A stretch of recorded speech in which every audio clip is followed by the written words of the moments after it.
I'm getting like pop quiz anxiety. What happens if I get them all? Well, I can't get them all right, but what happens? What do you get out of the anxiety I'm feeling right now? Good comments on YouTube. Okay. Okay.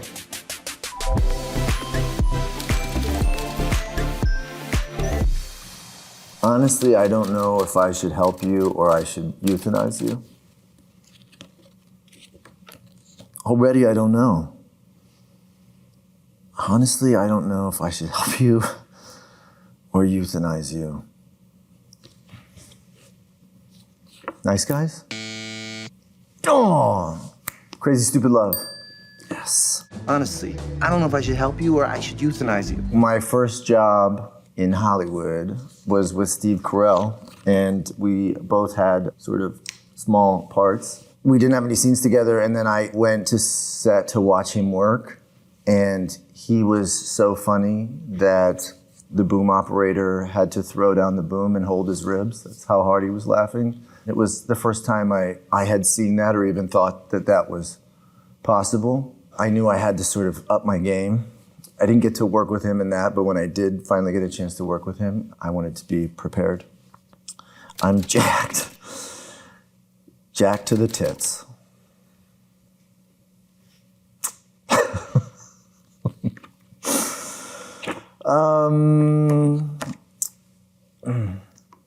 Is that Big Short?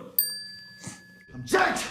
I'm jacked to the tits! I remember who I was playing. A lot of things had to get condensed in the movie just to be a movie, and there were things that he, and rightfully so, would say, but that never happened. I wouldn't get key cards for somebody at a hotel. Someone would do that for me. Why am I getting the key cards? Chris, give him the key cards. Do you even know which key cards you're giving out?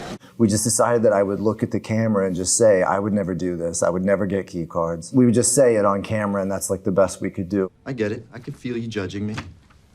That's palpable. It ended up being kind of like a fun way to still do what you needed to do with the narrative in the film, but also be able to sort of like acknowledge some of the indiscrepancies of how that works.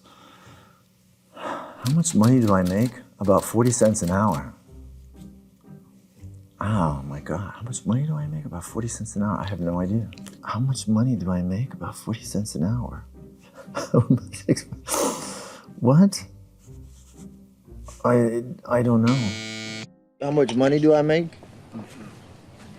Like 40 cents an hour? It's funny because when we made it, I remember having a conversation with Sam Shepard, and we loved making it, but I remember both of us being like, well, no one's gonna see this one.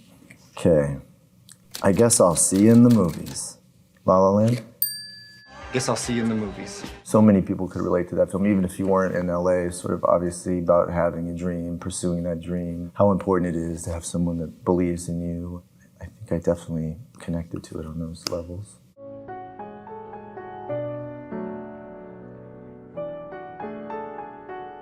Justin's score was so beautiful. You know, I had to spend like months and months playing the same little piece. It was like, glad that it was so beautiful because I never really got sick of it.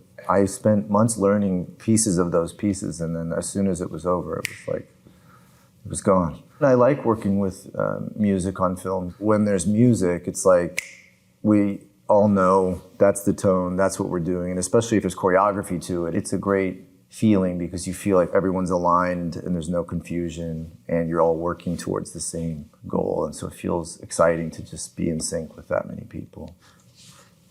I have memories, but they're not real. They're just implants. Blade Runner. Yes. I have memories, but they're not real. They're just implants. An original is just, it's iconic. It's such a classic. Another film that I love is Coppola's One from the Heart. And apparently Coppola sold all of his neon for One from the Heart to Ridley. And a lot of the neon in Blade Runner is from that film. Man, I think working with Harrison, they say don't meet your heroes, but I would say unless they're Harrison Ford, he lives up to the hype. Who are you, my fairy godmother? No, offense. I thought, that's not, hopefully that's not how I said it. Who are you, my fairy godmother? No offense, I thought you looked different. Why can't I remember any of these? Who are you, my fairy godmother? I They look different? I don't know. Who are you, my fairy godmother? No offense, I thought you'd look different. The Russos, they had set up their whole video village with like the greatest like snacks you could imagine. You'd almost have to like move all the like chocolate and stuff out of the way just to look at the monitor. They would order pizza to their tent. One time they had hamburgers and Prague, a huge bag, and they were throwing them out to the crew. It was fun. They sure know how to do it. When I found out the patriarchy wasn't just about horses, I lost interest. Barbie. Nailed it. When I found out the patriarchy wasn't about horses, I lost interest. I got the script and there was my name. It said my full name as Ken. And the first line was, if I wasn't severely injured, I would beat you off right now. I was like, okay, how am I gonna do this? I know I have to, but how is this gonna work? I just canned as hard as I could. But I had to get new sheets because of all the fake tanner and just looked like a crime scene in my house. Just terrifying handprints on the wall. If you didn't know, you would just think that was very disturbed person was living there. Change moves in spirals, not circles. Half Nelson. Yes. Okay. Change moves in spirals, not circles. I did a lot of movie drugs in that movie, and I don't know what they put in movie drugs, but it's powerful stuff. I remember just the incredible Sharika Epps. She was amazing. And working so much without permits and having to steal stuff and working with Ryan and Anna. It was such a gift, that movie, to get to work on that film with those people. I'm a lucky guy. He can get his own girl and his own kid. That's every man's right. Place Beyond the Pines. He can get his own girl and his own kid. That's every man's right. Working with Derek C. and Francis, it's such a special experience. He really makes you live the experience of the character as much as you can. For instance, I get arrested and put in jail in the film, and so he would have you like go through the process of getting arrested, go through the process of getting booked, sit in jail all day, wait for your one phone call. I remember I had one phone call and I called Ben Mendelsohn.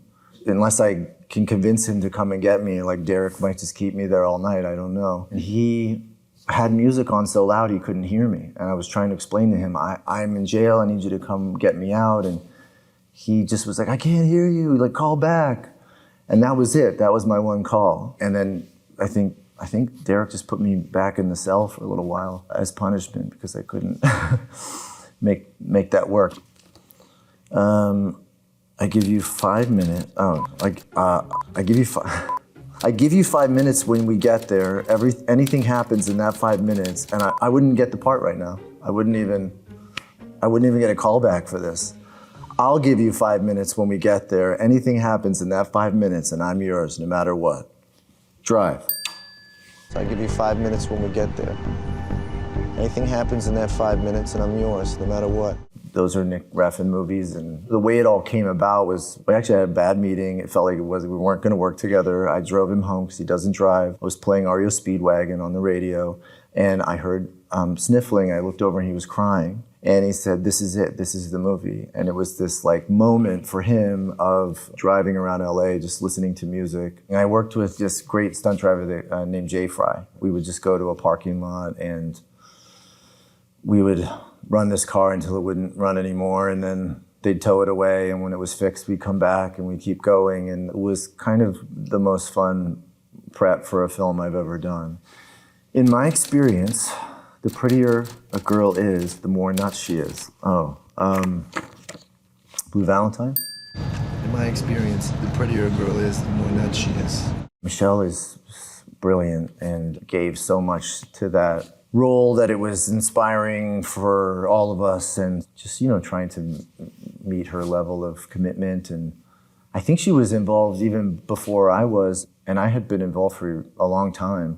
One thought was because I was too young at the time to play the older part of the storyline, to play the father, that we would shoot the first part at that time and wait 5 or 10 years and then shoot the second half.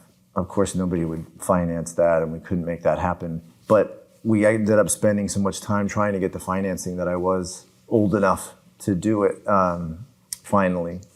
But it was years. Let me get this straight. You made a porno film where the point is the plot. Oh, nice guys. Let me get this straight. You made a porno film where the point was the plot. Russell was so helpful. The first time we really worked was in this bathroom stall scene where I'm on the toilet and I was trying to work out this way to work with the door and the gun, and I had a cigarette, all these things. I didn't know Russell, and I just knew his work, and I knew that he was like a very serious actor. At one point, the door opened and he was standing there and he was smoking and he was staring at me, and I thought, oh no, he hates it. And he was like, if you want the door to bounce, you have to hit it with your heel, and if you want the cigarette to hit the thing, you got to do it. And he knew immediately what I was trying to do. Hey, no. He stepped right in and helped me so much, and so I knew, like, right from that moment on, I was going to have like just the best partner. Well, actually, me and Justin were wondering how you guys got the name for your band Escape. Oh, Mickey Mouse Club? Well, actually, me and Jester were wondering how you guys got the name for your band, Escape. I remember about the audition. I don't know, I was dancing in a little dance troupe in my hometown. All the girls were going to audition for the show, so I went too, and I don't know, somehow I ended up in a trailer park in Kissimmee, Florida, shooting the Mickey Mouse Club for 2 years. Working for Disney and on that show, it trains you to be professional. Everyone on that show, besides myself, was some kind of like child prodigy. But I also think that that experience really kind of taught everybody a kind of work ethic or something that helped going forward.